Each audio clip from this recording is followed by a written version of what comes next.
오늘 시간에는 나의 목자 이런 제목으로 같이 은혜를 나누겠습니다. 한번 따라 하시면 감사하겠습니다. 나의 목자, 나의 목자. 오늘 본문 시편 23편은 이스라엘의 두 번째 왕인 다윗의 대표적인 시입니다. 다윗 왕의 또 신앙 고백이기도 합니다. 하나님을 찬양하는 시요, 또 하나님을 믿고 신뢰하는 시입니다. 또 하나님과 자기와의 관계를 정확하게 말해주고 있습니다.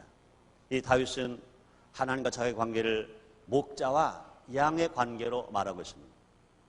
왕인 자기는 하나님이 돌봐주시는 한 마리의 어린 양으로 인식하고 있는 것입니다. 이 다윗 왕이 이러한 자세, 이런 고백으로 살아왔기 때문에 다윗은 하나님께로부터 더 많은 은혜를 받았고, 더 많은 사랑을 받았고, 더 많은 복을 받은 사람입니다. 목동이었던 다윗이 이스라엘의 유명한 장군이 되었습니다. 또 왕이 되었습니다. 그뿐이 아닙니다. 그의 자손 중에서, 그의 씨 중에서 예수 그리스도 구세주가 탄생하는 놀라운 축복을 받았습니다. 그뿐이 아닙니다. 하나님의 음성을 너무나 많이 들었습니다. 그래서 많은 시편을 기록할 수가 있었습니다. 시편 100편 3절 이런 말이 있습니다. 여호와 우리 하나님이신 줄, 여호와가 우리 하나님이신 저희는 알지어다. 그는 우리를 지으신 자시여 우리는 그의 것이니 그의 백성이여 그의 기르신 양이로다. 이렇게 말씀하고 있습니다. 양은 목자를 따라갑니다. 제가 질문하겠습니다. 여러분은 목자가 있으십니까? 그 목자가 누구이십니까? 혹시 돈은 아닙니까? 혹시 명예는 아닙니까? 혹시 권세자는 아닙니까? 혹시 사람이 목자는 아니십니까? 대답 안 하시는 거 보니까 여러분의 목자는 하나님이신 줄 믿습니다. 축하드립니다. 오른쪽 왼쪽 분들에게 그렇게 인사드리죠. 진심으로 축하합니다. 그렇다면 좀 따라해 보시기 바랍니다. 여호와는 나의 목자, 여호와는 나의 목자. 믿으시면 아멘 하겠습니다. 그러나 그렇다면 우리는 한번 생각해 봐야 됩니다. 여호와가 나의 목자라는 고백은 나는 하나님만 믿습니다 하는 거예요. 나는 하나님만 신뢰합니다 하는 거예요. 나는 하나님만 바라봅니다 하는 거예요. 나는 하나님만 따라갑니다 하는 거예요. 또 나는 하나님의 계명을 그대로 지키겠습니다 하는 거예요. 또 나는 하나님의 일을 위해서 희생할 수 있습니다. 이런 고백인 것을 아시기를 바랍니다. 그렇습니다. 우리가 이런 고백을 할 때, 우리가 이런 고백으로 살아갈 때 하나님은 엄청난 은혜를, 또 사랑을, 복을 우리에게 내려주시는 것 믿으시기를 바랍니다. 여호와는 나의 목자시니 내가 부족함이 없으리라. 이렇게 말씀했습니다. 그렇습니다. 하나님은 양들인 성들에게 부족함이 없는 복을 주신다고 약속하셨습니다. 한번 따라 하시겠습니다. 하나님은 나의 목자, 나는 부족함이 없다. 그렇습니다. 하나님이 나의 목자라고 고백하고 믿고 신뢰하고 따라가는 그런 사람들을 하나님은요 그냥 두지 아니하시고 부족함이 없도록 복 주시는 것 믿으시길 바랍니다. 자, 그렇다면 하나님께서 주시는 이 부족함이 없는 복은 어떤 것들인가 한번 함께 생각해 보는 시간을 갖도록 하겠습니다. 첫째로 푸른 초장으로 인도하십니다. 시편 23편 2절 상반절입니다. 그가 나를 푸른 초장으로 누이시며 이랬습니다. 그가 나를 푸른 초장에 누이시며 이렇게 말씀했습니다. 그렇습니다. 목자하신 하나님은 우리 성도들을 푸른 초장에 누이시게 해주시는 것입니다. 양에게 푸른 초장은 얼마나 좋은지 모릅니다. 배가 부를 수 있습니다. 넉넉하게 살아갈 수 있습니다. 배고픈 걱정하지 아니하고 염려하지 아니하고 살아갈 수 있습니다. 언제든지요 먹고 싶을 때 먹을 수 있습니다. 쉬고 싶을 때 쉴 수 있습니다. 잠자고 싶을 때 잠잘 수가 있는 것입니다. 무엇을 먹을까, 무엇을 입을까, 무엇을 마실까 걱정할 필요가 없는 것인 것입니다. 양들에게 푸른 초장이 있다는 것은요 얼마나 만족한 건지 모르는 것입니다. 이스라엘 땅은요 광야의 땅이라 사막의 땅인 것입니다. 그런 곳에서 푸른 초장을 찾는다는 것은 여간 힘든 것이 아닌 것입니다. 그런데 여호와가 목자가 되시면 아무리 어려운 상황 속에서라도 메마른 상황이요 광야요 사막이라 하더라도 그곳에서 푸른 초장을 허락해 주신다는 것입니다. 그렇습니다. 다윗은 하나님의 사랑 안에서 살았던 것입니다. 그러므로 하나님은 다윗의 생애 속에 늘 푸른 초장이 되어 주셨던 것입니다. 그렇습니다. 하나님은요, 광야와 이 세상에서 성들에게 푸른 초장이 되시는 것입니다. 아담과 범죄한 이후로 이 땅은 가시 엉겅퀴를 낼 수밖에 없었습니다. 아담은 수고의 땀을 흘려 먹게 되었었습니다. 하와는 해산의 고통을 당해 살게 되었었습니다. 그런데 마지막 아담 되신 예수님께서 이 땅에 오신 것은 우리 인간들에게 삶의 축복을 주시기 위해서, 우리 인간들에게서 저주의 가시를 제하여 주시고 부의 푸른 초장을 주시기 위해서 우리 예수님께서 하늘보좌를 버리시고 이 땅에 오셨습니다. 바울이 말합니다. 갈라디아서 3장 13절로 14절입니다. 그리스도께서 우리를 위하여 저주를 바람바라사 율법의 저주의 수를 속량하셨으니 기록된 바 나무에 달린 자 마라 저주 아래 있는 자라 기록하였습니다. 이는 그리스도 예수 안에서 아브라함의 복이 이방인에게 미치게 하고 또 우리로 하여금 믿음으로 말미암아 성령의 약속을 받게 하려 함이라, 이렇게 말씀했습니다. 그렇습니다. 우리 예수를 믿는 자 마라 부요의 푸른 초장이 될 수가 있습니다. 그뿐이 아닙니다. 예수를 믿는 나라 마라 부요의 푸른 초장이 될 수 있습니다. 세계 지도를 펴놓고 보세요. 예수 믿는 나라는요, 부자 나라예요. 그뿐이 아닙니다. 예수 믿는 나라는요, 다 지도 색깔이 파래요. 그러나 예수 믿지 아니하는 나라는요, 다 가난해요. 가난할 뿐만 아니라 지도를 보면 다 빨개요. 사막으로 빨갛거나 광야로 빨갛거나 나무가 없어서 빨갛거나 다 빨갛습니다. 그러나 예수 믿는 나라는요, 다 푸르요. 비행기를 타고 보세요. 비행기를 타고 내려다 보면요, 푸른 나라, 부자 나라, 푸른 나라, 예수 잘 믿는 나라, 황폐된 나라, 뻘건 나라, 가난한 나라, 뻘건 나라, 예수 안 믿는 나라, 그냥 확연하게 알 수 있는 것입니다. 우리나라도 보세요. 30년, 40년 전까지만 해도요, 산에 나무가 별로 없었습니다. 그러나 하나님 축복하셔서 이제 어디 가든지요, 산에 나무가 얼마나 많은지 몰라요. 저는 우리 고향을 떠나서 제가 인천에 살고 있어요. 우리 고향이 1년에 한 번도 갈까 말까 그래요. 산 주인은 여기 있어요. 우리 고향에 저희 산이 있다고요. 조상서부터 가지고 있던 산들이 몇 개가 있어요. 그런데 주인은 여기 있는데 그 산 누구 지켜주는 사람도 없는데 1년에 한 번이나 가끔 가서 보면 나무가 얼마나 많은지요. 우리 할아버지나 우리 할머니나 우리 아버지나 아버지 계신 산소 말고요, 조상들 산소를 찾아가려면요 얼마나 힘들은지 몰라요. 그녀를 서서 갈 수가 없어요. 나무가 많으니까요, 나무 사이를 이렇게 사이를 찾아서 간다고. 나무가 빽빽하게 찼어요. 하나님의 은혜인 것입니다. 왜 그렇습니까? 이 땅에 복음이 들어왔어요. 예수 믿는 성도가 남한의 4,590만 국민 중에 4,570만 국민 중에 1,300명이 예수를 믿습니다. 5만 교회가 있습니다. 10만 목회자가 있습니다. 하나님께서 이만큼 우리나라를 복받는 나라로 만들어주신 것은 뭐냐? 진실로 여호와가 나의 목자라고 고백한 신자가 남한만으로 1,300만 명이 있는 것입니다.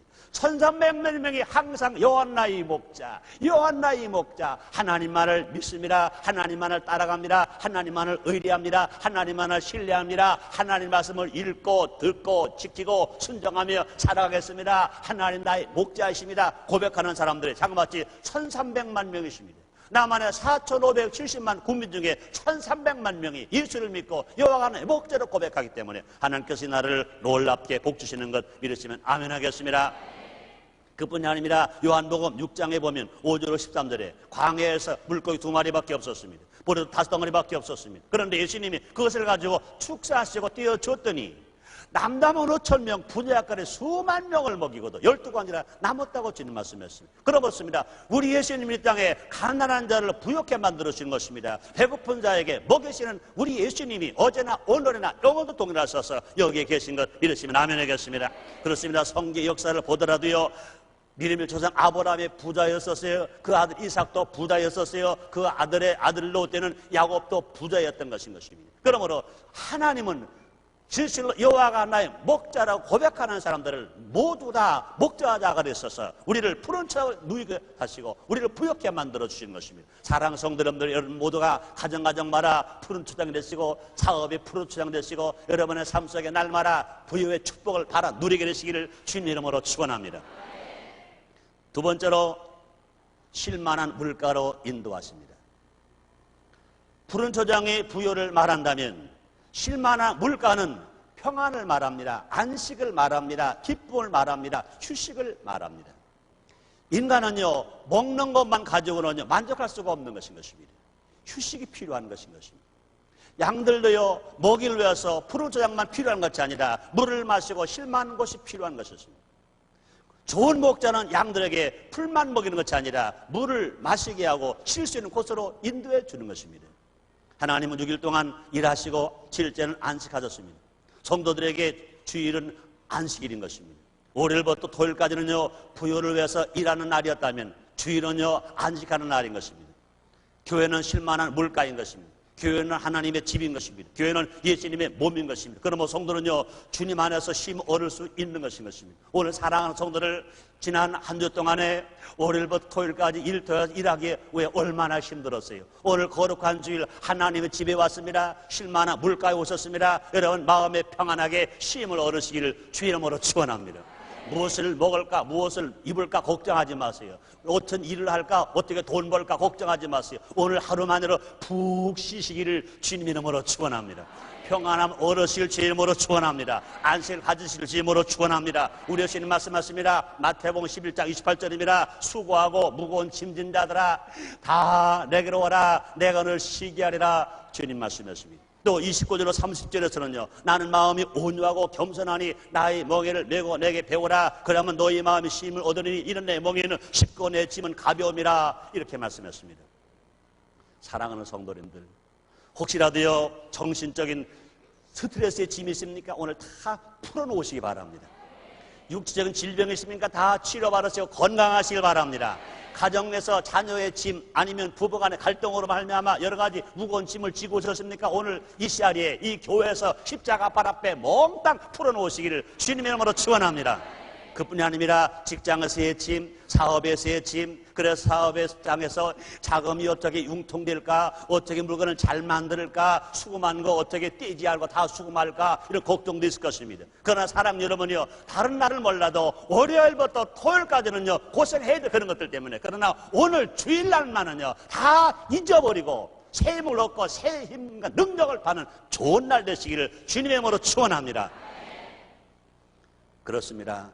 이런 짐에 눌려 살지 말고 하나님이 계신 교회에 가지고 와서 다 풀어놓고 쉼을 얻는 여러분들 되시기를 주의 이름으로 축원합니다.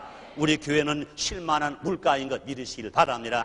하나님 우리에게 안식과 평안을 가져다 주시는 것입니다. 쉴만한 물가는 물에 잔잔하게 흐르는 곳인 것입니다.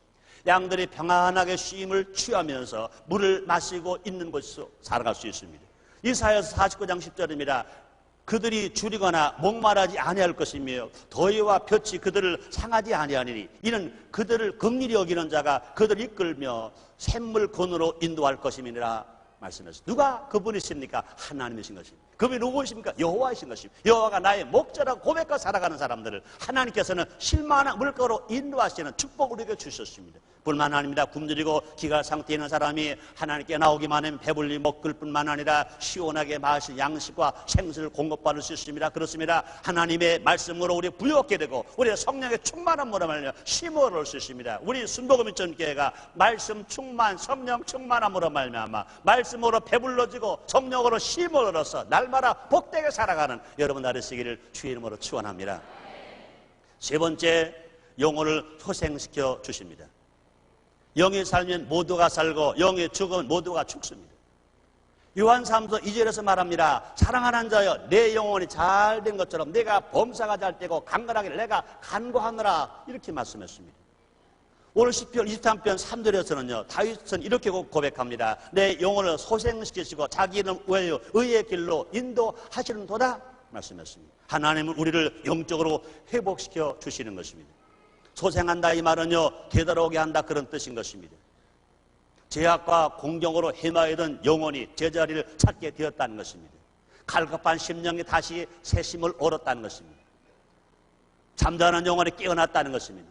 안일뱅 신앙이 뛰고 달리고 봉사하는 신앙으로 성숙한 신앙으로 변화되었다는 것입니다. 하나님은 목자가 양떼를 잔잔한 물가로 인도하여 주시기를 통한 원기 회복을 하도록 인도하는 것처럼 성도들에게 새로운 생명을 불어 넣어주시고 메마른 영혼을 다시 소생시켜 주시는 것입니다. 잠잠한 영혼을 깨워주는 것입니다. 오늘 사랑하는 여러분들이요, 들어올 때는 여러 가지 염려 근심 때문에 믿음이 가라앉아 왔다 하더라도 오늘 하나님 앞에 나와서 이 말씀을 듣고 성령으로 충만함으로 말미암아 그 믿음이 다시 일어나게 되시기를 주의 이름으로 축원합니다. 다시 살게 되시기를 주의 이름으로 축원합니다. 자, 뛰고 달리고 나가 봉사할 수 있는 성숙한 신앙으로 성장하게 되시기를 주의 이름으로 축원합니다. 하나님은 우리를 형통한 길로 인도해 주시는 것입니다. 본문에서 의의 길이란 평탄한 길, 형통의 길을 뜻하는 것입니다. 목자는 양들이 안전하게 집으로 돌아올 수 있는 쉽고 평탄한 길을 잘 알고 있습니다. 잠언서 8장 20절로 21절에 이렇게 말합니다. 나의 의로운 길로 행하며 공평한 길 가운데로 다니는 이는 나를 사랑하는 자로 재물을 얻어서 그 곳간에 채우게 하려 함이니라 이렇게 말씀했습니다. 그렇습니다. 하나님께서는요 당신들의 자녀들을 형통한 길로 인도함으로써 목자로서의 자비로운 성품을 보여주시고 그로 인해서 영광을 받으시는 것입니다. 또 네 번째는요 보호하시고 지켜주시는 것입니다. 지금 오늘 보는 말씀입니다. 시편 23편 4절입니다. 내가 사망의 음침한 골짜기를 다닐지라도 해를 두려워하지 않을 것은 주께서 나와 함께 하심이라 주의 지팡이와 막대기가 나를 안위하시나이다 이렇게 말씀했습니다. 흑암과 같은 고난 중에도 우리를 보호하시는 것입니다. 우리 인생을 살아갈 때 항상 좋은 길만 가나요? 그렇지 않습니다. 캄캄한 길을 갈 때가 있습니다. 음침한 길을 갈 때가 있습니다. 고통스러운 길을 갈 때가 있습니다. 때로는 우리 앞이 하나도 안 보일 때가 있습니다. 아무것도 안 들릴 때가 있습니다. 칠흑같이 어두울 때가 있습니다. 그럴 때라도 우리 하나님은 지키시고 하나님은 보호하셔서 우리가 정말로 맑고 밝고 환한 삶을 살아갈 수 있도록 복 주시는 것입니다. 사망이 음침한 이란 말은요 매우 짙은 그늘 혹은 흑암을 나타내는 말인 것입니다. 그리고 이것은 나아가서 죽음까지 상징하는 그런 길을 말하는 것입니다. 실제로 팔레스타인 지방에는 이렇게 어두운 골짜기가 많이 발견됩니다. 그런 곳에서 목자 없는 양떼들은요 살아온 짐승의 먹이가 되고 죽어지고 맙니다. 죽음의 위험을 당할 때가 수없이 많습니다. 이 사망의 음침한 골짜기에 인생의 역경과 고난을 경험하는 성도들 곁에는 항상 목자이신 하나님의 계시를 하나님 계시다는 사실을 알아야 될 것인 것입니다. 사랑하는 성도님들, 우리가 흑암의 고통을 당하고 암흑 같은 캄캄한 절벽 같은 생활 살아갈 때라도 우리 하나님은요 무소부재한 하나님이 항상 우리 곁에 계신 것 믿으시기를 바랍니다. 그 하나님 우리를 지키시고 그 하나님 보여주시는 것 정말로 믿으시면 아멘 하겠습니다. 우리 나라적으로 볼 때라도요 우리가 근세 조선만 본다 하더라도 우리는요 35년 동안 일본 사람들에게 나를 빼앗겼습니다. 흑암 중에 있었습니다. 하나님 허락하셔서 1945년 8월 15일을 해방되게 만들었습니다. 하나님께서 이 사망의 음침한 골짜기에서 이 나라를 건져주셨습니다. 그뿐이 아닙니다. 47년 전 1950년 6월 20일 주일날 새벽 4시에 북한의 공산당들은 소련제 탱크를 앞장세워서 남침하고 내려왔습니다. 선전보고도 없이 남침했습니다. 풍전등화와 같이 낙동강만 넘어가면 이제 온 남한 땅덩어리가 공산화되는 것입니다. 그러나 하나님 지키셨어요. 유엔군을 보냈습니다. 싸우게 했습니다. 인천 상륙작전을 성공하게 만들었습니다. 그래서 하나님 축복하심으로 말미암아 분명히 그 당시 한국은요 전쟁의 사망의 음침한 골짜기, 가난의 사망의 음침한 골짜기, 전쟁 고아가 그 수많은 사망의 음침한 골짜기, 얼마나 고통스러운 사망의 음침한 골짜기였었습니다. 그 당시에 우리나라 힘으로는요 도저히 살 수가 없었습니다. 도저히 살아나올 길이 없었습니다. 그러나 하나님이 역사하셨습니다. 미국을 보내셨습니다. 유엔군을 보내셨습니다. 유엔 16개국을 참전하게 만들어 주심으로 말미암아 이렇게 자유를 찾아서 하나님 앞에 자유로운 하늘 아래서 하나님 교회를 세우고 하나님을 섬기고 예배드릴 수 있는 것 모두가 하나님께서 우리를 지켜주시고 보호해 주신 것 믿으시면 아멘 하겠습니다. 그렇습니다. 다윗 스스로 환난의 골짜기를 지나면서도 그런 해를 조금 더 두려워하지 않을 수 있던 것은 바로 이처럼 목자이신 하나님의 인도와 하나님의 보호하심과 하나님 지키심을 믿었기 때문에 그걸 바라보았기 때문에 이 다윗은요 염려하지 않았어요. 근심하지 않았어. 날마다 승리할 수가 있었던 것입니다. 적들로부터 우리를 지켜주신 분이 누구시냐? 하나님이신 것입니다.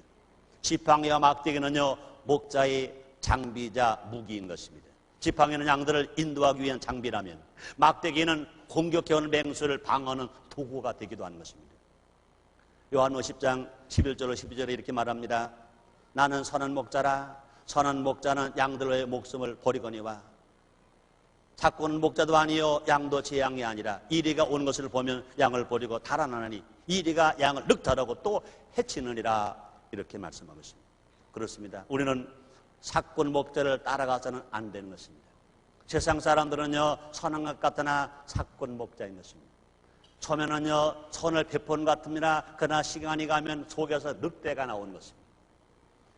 넘어지게 하고 쓰러지게 하고 망하게 하고 손해보게 하고 사기꾼이 있고 도둑놈이 있고 다 그런 것인 것입니다. 그러나 우리 하나님은 항상 선한 목자. 내가 가난할 때도 선한 목자, 내가 병들었을 때도 선한 목자, 내가 염려 근심 불안 공포에 떨고 있어도 선한 목자. 세상 사람들은 내가 잘 될 때는요, 너도 나도 형님, 사장님, 사모님, 안녕하세요, 목사님 할 것인 것입니다. 그러나 우리가 어려우면요, 다 떠나요. 친구로 떠나고 이웃도 떠나고 형들도 떠나고, 심지어는 우리가 너무나 어렵게 될 때는요, 부모마저 떠날 수밖에 없을 때가 있는 것인 것입니다. 그러나 우리 하나님은 그렇잖아요. 우리 하나님은 항상 어제나 오늘나 영원토록 동일하신 주님. 낮이나 밤이나 졸지도 않으시고 주무지도 않으시고, 내가 외로울 때도, 내가 슬플 때도, 내가 병들 때도, 내가 염려 근심 불안 공포로 사망의 음정 골짜기를 다니며 어려움을 당할 때라도 우리 곁에 오셔서 보호하시고 지키시고 인도하시는 주님이 우리의 아버지 하나님인 것 믿으시면 아멘 하겠습니다. 정말로 감사하시면 아멘 하겠습니다. 다섯 번째로, 우리 하나님은 더 넘치게 주시는 분이신 것입니다. 시편 23편 5절입니다. 주께서 내 원수의 목전에서 내게 상을 베푸시고 기름으로 내 머리에 바르셨으니 내 잔이 넘치나이다. 나의 잔이 넘치나이다.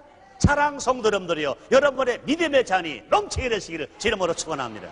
여러분의 믿음의 그릇 하나님으로부터 더 많은 축복을 받아서 날마다 잔이 넘치게 되시기를 주님의 이름으로 축원합니다. 빌립보서 4장 19절에 이렇게 말합니다. 나의 하나님이 그리스도 예수 안에서 영광 가운데 그 풍성한 대로 너희 모든 쓸 것을 채우시리라 말씀했습니다. 그렇습니다. 우리 하나님은요, 좋으신 하나님이십니다. 더 주기를, 더 많이 주기를 좋아하시는 것입니다. 내가 지금 받은 것 봐라, 내가 가지고 있는 것 봐라, 더 많이 주기를 좋아하시는 하나님. 마태복음 7장 11절에 이런 말씀이 있습니다. 예수님 말씀하셨습니다. 너희가 악할지라도 좋은 것으로 자식에게 줄 줄 알거든 하물며 하늘에 계신 너 아버지께서 구하는 자에게 좋은 것으로 주시지 않겠냐 그랬습니다. 세상 사람들은 모두가 다 하나님 말씀으로 보면 악한 사람들인 것입니다. 그럼에도 불구하고요, 사람은 악하나 부모는 안 악해. 여자는 악할 수 있으나 어머니는 악하지 않습니다. 여러분, 물어볼래요? 사람하고 부모하고 같아요, 달라요? 잘 모르겠어요? 다시 물어보죠. 여자하고 어머니하고 같아요, 달라요? 네, 생체적으로는 같아. 그러나 마음이 달라. 여자는요, 기분 나쁘면 핥혀요, 꼬집어요, 시기해요, 질투해요, 싸워요. 그런데 어머니는 손해나도 주고, 아파도 주고, 괴로워도 주고. 어머니는 절대로 핥히지 않아요. 어머니는 절대로 꼬집지 않아요. 어머니는 절대로 움켜잡지 않아요. 다 풀어놓아요. 젖도 주고 사랑도 주고 다 줘요. 다 줘요. 사람과 부모도 마찬가지입니다. 사람은 이해를 관계가 있어서 싸우고 또 전쟁도까지 해요. 그러나 부모는 그렇잖아요. 부모는 어떻게 보면요, 부모는 바보예요. 계산할 줄 몰라요. 어머니는 바보예요. 계산할 줄 몰라요. 사람들은 계산을 참 잘해요. 여자는 계산을 참 잘해요. 그런데 어머니는 계산할 줄 몰라요. 부모는 계산할 줄 몰라요. 이해 타산에 거기에 관계하지 않아요. 그런데 여러분, 너희가 악할지라도 자녀하고는 계산하지 않을 사람인데, 악할지 자녀에겐 좋은 것 주는데 하물며 좋으신 하나님일까 보냐 말씀했습니다. 우리 하나님께서 날마다 좋은 것 더 주시는 거 믿으시면 아멘 하겠습니다. 그렇습니다. 원수마귀는 어찌하든지 우리를 망하게 하고 실패하게 하려고 합니다. 요한복음 10장 10절입니다. 도적이 오는 것은 도둑질하고 죽이고 멸망시키는 뿐이요, 이렇게 말해요. 그러나 하나님은 그런 원수 앞에서까지 더욱 더 큰 복을 주시는 것입니다. 우리를 지키실 하나님은 그 어떤 위기 가운데서도 우리에게 풍성한 은혜를 베풀어 주시는 것입니다. 우리가 하나님의 언약의 말씀을 잘 지키고 순종할 때 하나님 우리에게 더 큰 상을 베풀어 주시는 것입니다. 원수는요, 망하라 망하라 그럴 때 그 원수 앞에서 하나님은 아니다, 너는 더 성공하라 더 성공하라 말씀합니다. 원수는요, 자꾸 뺏어라 뺏어라 말합니다. 하나님은요, 아니다, 더 먹어라 더 먹어라, 더 가져라 더 가져라 그러시는 것입니다. 그 하나님은 누구의? 우리 아버지. 날마다 그 하나님 우리 곁에 계신 것 믿으시기를 바랍니다. 우리 믿음의 분량에 넘치도록 하나님 부욕해 만들어 주셨습니다. 내가 가지고 있는 믿음은 작은데 하나님은 더 주시는 거예요. 그래서 우리에게 말씀하십니다. 야, 믿음을 키워라. 그러기 위해 성경을 더 읽어라. 더 많이 실천하라. 더 많이 전도하라. 더 많이 기도하라. 더 많이 봉사하라. 자꾸 성령님은 우리에게, 하나님은 말씀하시기를 믿음을 키워라, 믿음을 키워라 말씀하십니다. 우리에게 믿음을 키우기만 하면 항상 믿음보다 더 넘치는 복을 주시고 넘치는 은혜를 주시고 넘치는 사랑을 주셔서 날마다 영혼력이 강건하게 살아갈 수가 있는 것, 여러분 믿으시면 아멘 하겠습니다. 감사하시면 아멘 하겠습니다. 그렇습니다. 기름은요, 잔치 때 주로 사용하는 향료를 의미하는 것입니다. 이 귀중한 부품으로서 귀족들이 잔치에 참여할 때 이 기름을 머리에 바르기도 하고 이것을 사용하는 것입니다. 이 귀한 기름을 넘치도록 발라준다는 것입니다. 하나님은 이 세상에서 우리의 삶을 풍요롭게 만들어 주십니다. 지금 가진 것보다 더 많이 주신다는 것입니다. 우리는 이렇게 좋으신 하나님을 찬양할 수밖에 없습니다. 시편 23편 6절입니다. 나의 평생의 선하심과 인자하심이 정녕 나를 따르리. 내가 여호와의 집에 영원히 거하리로다. 이렇게 말씀했습니다. 그렇습니다. 언약을 지키시고 풍성한 기업을 주신 하나님은 신실하신 것입니다. 하나님 한번 약속하시면요, 하늘이 무너지면 무너졌지, 땅이 꺼지면 꺼졌지, 약속하신 말씀을 절대로 약속을 안 지키게 하나님 전혀 아니신 거죠. 100% 지키시는 하나님이신 것 믿으시길 바랍니다. 그렇습니다. 그분은요, 참으로 선하십니다. 그분은 인자하십니다. 인자가 뭡니까? 사랑이 많으신 것입니다. 그러므로 하나님은 선하시고 하나님은 인자하시고 하나님은 사랑이 많으신 분이신 것입니다. 그러므로 그 하나님의 사랑 때문에 우리가 죄를 지었음에도 불구하고 못났음에도 불구하고 버림받아 마땅함에도 불구하고 예수님과 구원받아 하나님의 자녀가 되었습니다. 얼마나 감사한지 모릅니다. 다윗이 이 하나님의 집, 즉 그 당시에 예루살렘의 성소, 오늘날로 비하면 예배당, 그곳에 영원히 거하며 그곳에서 하나님을 찬송하고 찬양하며 그곳에서 하나님께 예배 드릴 것을 기약한 것처럼 우리도 날마다 하나님 성전에 하나님의 집에 와서 찬송하고 예배 드리고 하나님 말씀을 배우고 나가 실천하고 나가 전도하는 것을 통해서 하나님과 더욱 깊은 교제의 관계를 유지해야 될 것인 것입니다. 그리고 우리는 날마다 우리 하나님 앞에 고백해야 됩니다. 여호와 나의 목자, 여호와 너희 목자, 내가 부족함이 없으리로라. 하나님께서 우리의 목자가 되시고 우리가 그를 따른 양이 된다면, 그에 따른 양이 된다면 우리는 조금도 부족함이 없는 삶을 날마다 살아갈 수 있습니다. 왜 그렇습니까? 하나님께서 우리에게 충분한 것으로 공급해 주시는 사랑과 능력이 있으시기 때문에 그런 것입니다. 다윗은요, 하나님을 나의 목자라고 노래했던 것입니다. 하나님, 우리 아버지가 목자인 것. 다윗이 그렇게 고백한 것처럼 우리도, 우리 한 사람 한 사람이 여호와가 나의 목자, 하나님 나의 목자라고 고백하고 살아갈 때 우리의 삶은 날마다 변화된 삶으로 축복을 받게 될 것인 것입니다. 그래서 우리가 목자하신 하나님께로 나아갈 때 우리 하나님은요, 우리를 어떻게 만들어 주십니까? 푸른 초장으로 인도해 주시고요, 쉴만한 물가로 인도해 주시고요, 영혼을 소생시켜 주시고요, 또 우리를 보호해 주시고 지켜 주시고요, 뿐만 아니라 더 넘치게 지금 가지고 있는 것보다 30배, 60배, 100배 더 넘치게 주실 것입니다. 그렇습니다. 우리는 이처럼 좋으신 하나님을 날마다 찬양하며 날마다 신뢰하며 날마다 따라가는 우리 모두가 다 되십시다. 기도하겠습니다. 하나님 아버지 감사합니다. 어제나 오늘이나 영원토록 동일하신 주님, 오늘을 사랑하시고 축복하셔서 오늘 하나님의 귀한 성전에 와서 하나님 앞에 예배드리게 하시니 감사합니다. 그렇습니다. 다윗의 고백이 우리의 고백이 되게 해 주시옵소서. 여호와가 나의 목자라고 날마다 고백하며 그 주님만 바라보며 주님만 의지하며 주님만 신뢰하며 주님만 사랑하며 주님 말씀만 지키며 살아가는 우리 모두가 다 되어지게 하여 주시옵소서. 예수님 이름으로 기도드리옵나이다. 아멘.